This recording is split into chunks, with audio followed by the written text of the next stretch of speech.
beaming, or should I say shining. But anyway, say hi, say hi. I'll definitely say hi back to you.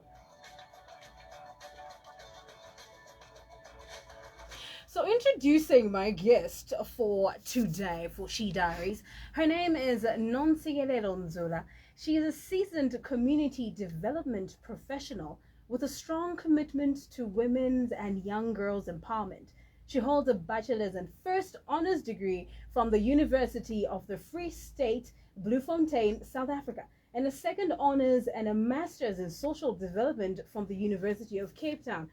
Talk about reading books, over reading books, over reading books. She's the founder of Tot to Toddler, a community project that assists underprivileged mothers with new and gently used baby clothing and toiletries.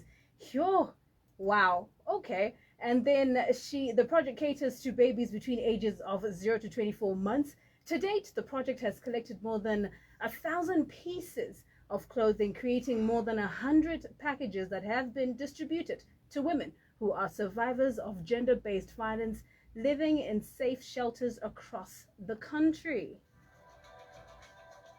Talk about wow. Nontsikelelo. Good day. You know, I'm used to doing my shows in the morning, so please don't catch me off guard just saying good morning. Good day, how are you doing? I'm doing good, Nyasha. Thank you for having me. How are you? I'm doing great. How's the lovely Wednesday? It's chilly. Winter is upon us.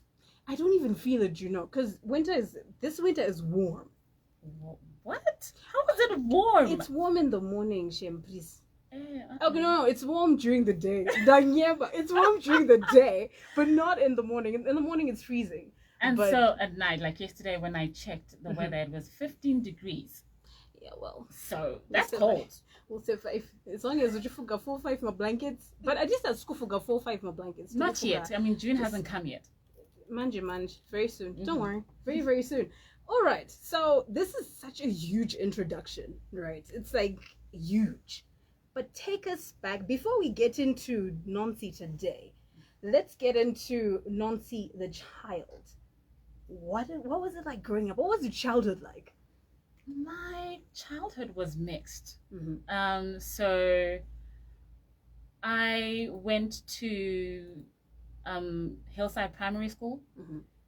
and I then went to Blair Adventist High School, and then I went to Ita College. I don't think it's there now anymore. But it was mixed in the sense that I lived in the suburbs and also got a chance to live in the high density suburbs. So I experienced both lives. And it's a blessing. Most people only get to see one side of it, or just like you're not aware of what it's like. Mm-hmm. I've had moments where I'm like, you know what, I'm comfortable. I can't say I'm rich, like, but you're comfortable. But also times where you didn't have. Mm-hmm. So it's been a blessing to just, you know, have a childhood that kind of opens your life to, you know what it is not to have. Maybe you have to walk to school, and you know what it's like to be comfortable and be like, oh no, I'm being picked up. Mm-hmm. So that's been my childhood. Okay, so I, for one, agree with you on that one, because I think that balance, you know, sets your mind on a certain trajectory with having none and having much. Now let's go to high school. I didn't like high school personally. I hated my high school days. Why? I wonder it why. was horrible. Okay, it was horrible. All right, I wasn't exactly the prettiest girl in school. Okay, but take us to your high school. What was your high school days like? how fun. They were actually fun, but I went to an Adventist school, so the funny thing is we had fun. Mm-hmm. We were cocooned because we're not allowed to mingle with other schools, so we didn't have sports days where you were like, oh, so and so the school is coming, or we're going to go to that school. So we kind of created our own community and our own fun, so sports day was just about us. So you created tight connections with people that were not in your class. They might be in the same form, so you will then connect with people in the other 2 classes, and it was super fun. I think high school also was a sweet eating era. I had a lot of candy. Serious? Oh yeah. How come you still have all your teeth though? It's God's grace. It's God's grace. I lost like 4 teeth. My sweets too much because Really? I've got a sweet tooth, but I will. I won't go back we to used to that. have the ladies, like the vendors who would be outside, and they used to have these sweets. I don't know what they were called. They would be white, and then they have like this swirling pattern on the side, and then they would have like the green and blue lines. I don't know if they're still there. So she would sell them in these bags, and you get like 8 to 10. Mm-hmm. They'll be done by lunchtime. So when did the development practitioner bug bite? I think I've always wanted to help people, but more so when I was now doing my A level. So I was the deputy mayoress for the Blair City Council. Hold on, wait. Sorry, no. Hey, what did you not do? I did the most. I had to be involved. So then I think that's where it bit me, because we would then run community projects. We would go to orphanages and would go around town going to companies to be like, hey, would you be willing to give us like, $10, or can you donate cabbages? We want to go this coming weekend. We're going to cook and spend time with the kids. So, and then we'll do car washes and then street cleanups. So I've always known that I wanted to help people, but how I was going to do it, I wasn't sure. But yeah, I think it started there. And I believe most of us want to help, but it's the how. It's the how part, the starting. Yeah. Ooh. So it started in school. So that's where I guess I kind of was like, okay, I want to continue doing this, but I'm not too sure what that looks like when I'm going to go to varsity and so forth. Ooh. And then taught to toddler. Yeah, taught to toddler, hey? Oh. So I had come back from university, and I was unemployed for a couple of years. And I decided, I'm not going to let my university degree go to waste. I did study development. So if someone's not going to give me a job, I'm going to make one for myself. Ooh, got it. So that's how I started Talk to Toddler. And I know you're going to ask me, but why? I don't have kids of my own. Why babies and, underprivileged mothers? So there's a time I was interning in Cape Town for a nonprofit. And there was this elderly man, my English is escaping me. Bundles. This elderly man, English bundles depleting. So this elderly man, and he had married like a very young wife. And he was telling stories about how, he had taken his wife to hospital, and she came back home with an empty bag because she decided to give other women who were also giving birth but had nothing. And for the life of me, I just couldn't imagine how someone went to a hospital. They knew they were going to bring this bundle of joy into the world, but they had absolutely nothing, not even a blanket, to cover this baby's body. So I had heard that story. And then I had spoken to other women, like, no, I've met other women. They come, they take their kids, wrap them up in a jersey, and, that's it. And I figured, no, man, that can't be right. That cannot be right. So how can I help women who don't have the cushion of family, of, mothers or church, and they're, going through this moment and there's no one there to help? So I want to be that person. I want to be that bridge. So that's how Taught to Toddler came about. Wow. Okay. So because it's very normal, and the fact, Yaguti, you do not have kids of your own yet, but you feel that need to want to give back is really, really important. So 1,000 packages so far now. 1,000 pieces of clothing. Pieces of clothing. So you would get like your blankets, your marompas, socks, hats. And so where are you getting these, Mama? It's crowdsourcing, girl. People then donate and whatnot. Yes. So I started with the women in my church. I think they just thought, this girl. I was in their inbox. It's like, hey, I'm looking for clothes. Do you have any? So that's how I think we did our first round of donations. Just the people that were in my nucleus. Like, okay, I go to church with these women. I know that they have children. Would they be willing? And then I started using social media. I put up posters. Hi, we're doing a drive for the next 3 months. I would get people, hey, I saw your poster. Can I give? And that's how we kind of just then grew from there. I want you to speak to that one person who wants to give, or who wants to venture into that field of giving back to people, but don't know where to start from. How would, because I've received so many messages from people, can you send, can you give this, and at times these messages are ignored. So talk to that person that wants to get into this field but is just afraid of rejection. there is no way you can do it without facing rejection. It's part of the journey. You're just gonna have to do it. So just take it as okay, I've learned. I mean, the worst thing is a no, and then what? So they've said no, and then what? So you move on to the next person. So I think my advice would be just keep on going, keep trying. You're going to get another person. That one didn't work out. It's okay. Let's move on to the next one. Not the whole world. Like no, the whole world hasn't rejected you. It's just one person. So you're going to have to keep trying, and also think about what it is you're trying to do. Mm-hmm. That should be your magnet. Like, this is the goal. I want to help these people. So this is happening, but this is where I'm going. Okay. I think that should help. Okay. 0719000404. We're here on She Diaries with Nontsikelelo Nzula. And man, such an amazing young woman. Amazing conversation as well. So now I want to, you do so many things.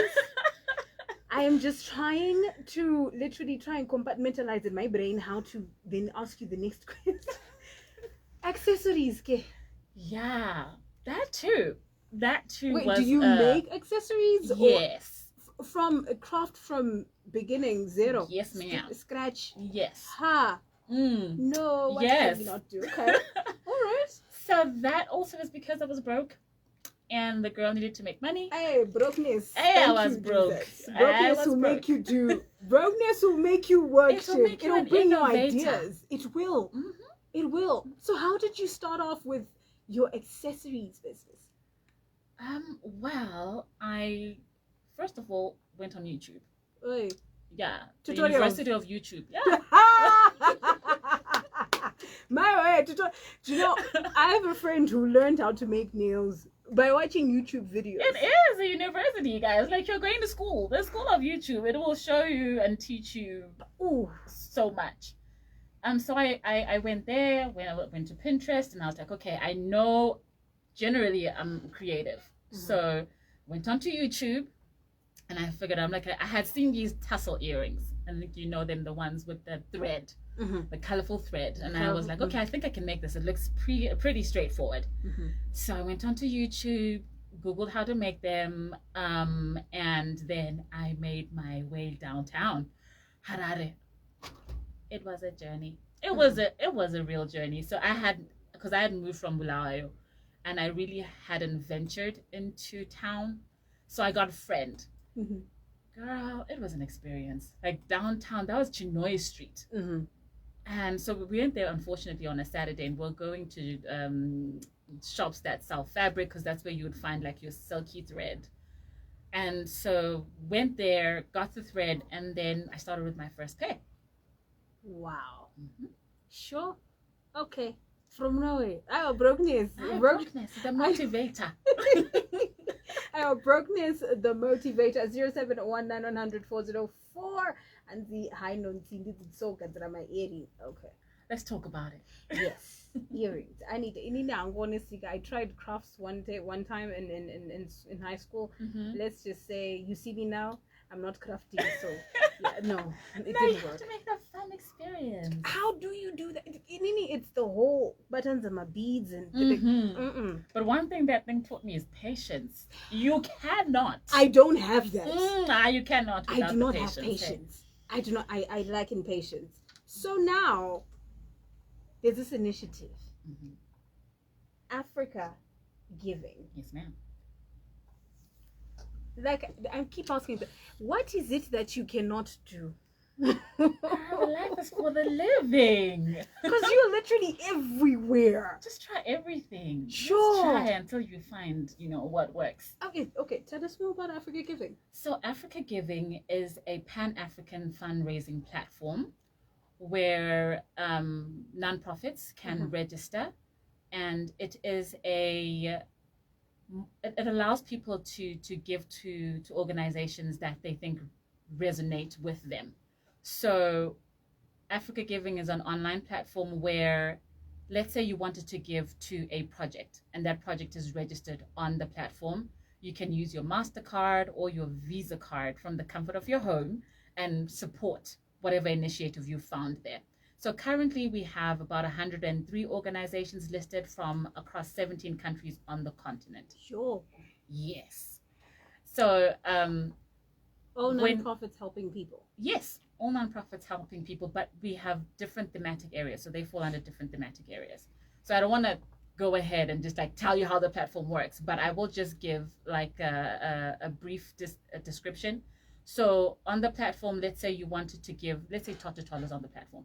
If you wanted to give to Tot to Toddler, you would search Tot to Toddler, go on to the page that shows you about Tot to Toddler. It will give you a summary of what Tot to Toddler does. And then also the nice thing about the platform is that all the organizations there are vetted. So we'll ask you how you're registered, where you are registered.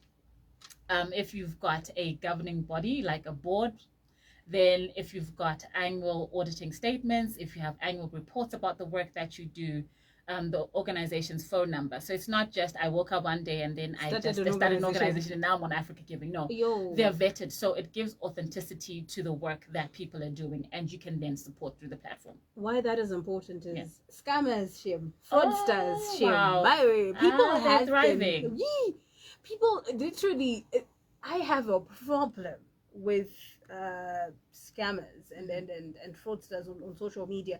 You want to do something or you want to buy something, but because you don't know whether this is real or not, you kind of step back and you're like, nope, not doing this. Yeah, I'm a victim of fraud online, but I'm not going to talk about that today.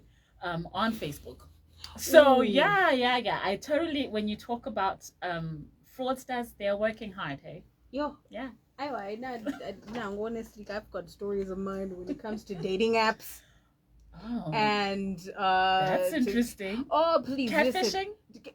Okay, it's just something else. It's okay. We'll just leave it there because that's a whole other show. But it's okay. So, how has Africa Giving helped or impacted the community so far?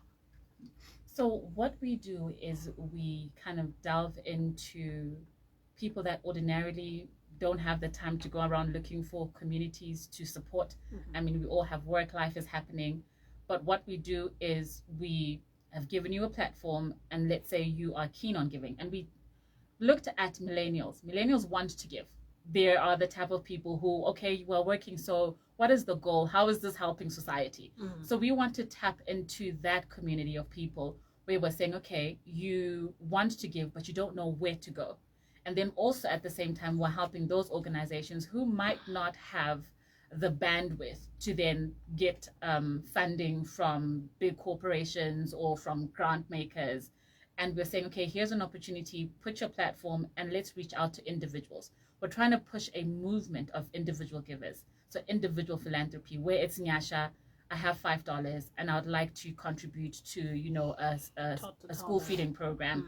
And here's my $5. I'm just going to put it on my card. Rather than Nyasha having to go and look for organizations, the organizations are readily available for you. And you can connect with the organization that you're giving to. And it's vetted on your behalf. So you're now not checking how long has their Facebook page been on? Is their website working? Let me call this number to see if it's authentic. I have to go and visit this organization myself. We've done the work for you. So we're simply just giving you a platform to say, okay, hey, listen, here are organizations you can give to. Like you're asking me, how can people tap into development? This is people tapping into development. You might not be in the forefront, but your money can do that for you. So that's what Africa Giving is about. We are taking it to the continent to say, hey, let's create our own movement as African, where we are gathering African resources to support African organizations. Wow. Very, very busy. You're such a busy woman, I might add. So how do people get in touch with you in order to get to be part of this? Okay, so I'll tell you about the website first of all. If you just want to check it out, it's www.africagiving.org. And then to get in touch with me, I'll give you my number. It's 077-841-5826. Say that again, please. Sure. 077-841-5826. All right. Is it that calls or is it WhatsApp? My number 50-50. We can do all, but let's just respect working time. Yo, you can phone call around 12 p.m. I just wanted to find out about Africa. I'm like, ma'am, it's midnight. It depends. Yeah. Okay. So with all that you do and everything that we've just talked about, do you ever have time to have fun? think it might have touched a nerve. You know what I'm saying? Why? Can we skip this conversation? What? Are you a homebody? I am. Serious? I am desperately so. You don't look it though. I am a homebody. I like my couch and my warm blanket, cup of tea, and some good food. You know, that's me. I'm working on it, Nyasha. I'm working Serious? on it. Yeah. I'm working on I it. don't believe you. I am working on it. That's all I'm gonna say. Homebody. I love my space. On a weekend. Yes, ma'am. I'll be working hard during the week. I need to just be sane on the weekend, relax, and then breathe. You start again on a Monday. Yes, ma'am. I don't know. I can fully relate. Refreshed. I can relate because that's me as well. So I'm not judging. Here I was thinking I was. No, you're not the only one. You understand? I do. Because the first thing I want to do is rush home and sleep. And I love to sleep. Drives my parents crazy, but I love to sleep. People have no idea. Yes, they don't. Was beautiful. They don't. They just don't. What is one quote that you live by? To thy own self be true. Oh. Yes. That lately has been the most profound. It sounds very simple, but it has been the most profound, I guess, in this season of my life. Just being honest with yourself. What are the things that are valuable to you? What are the things that, you want to pursue? Because it's easy for time and resources to go to everything. But as Nancy, as Nyasha, what is the one thing where like, okay, I'm willing to put in my time. I am not willing to put in my time for this. But this one thing is going to drive me. So just being clear about that really has been super helpful. Ooh, I was just about to ask you what is next for Nancy, but you just kind of covered everything there. It is 26 minutes to 1, and we are going somewhere, right? Nyasha and Nancy are going somewhere. We are. Where are we going? If we were to go anywhere around the world, where are we going? Maldives. They look good. Why is the people in Caribbean and whatnot? It looks good. The water is clear. It's blue. It's beautiful. And the sun is shining in the pictures. I'd like to believe that's what it looks like. So I want to go. There. Maldives. Yes, ma'am. Sure. Guys, we're going somewhere. We are going somewhere. Stick around, Nancy. I don't want to let you go just yet, but we will be back after these messages. It is She Diaries, radio on Capi Talk 100.4 FM, Harare's Heartbeat. And my name is Nyasha Mandimutsira. I am the phenomenal woman standing in for Becky K. Yes, so I don't want to know.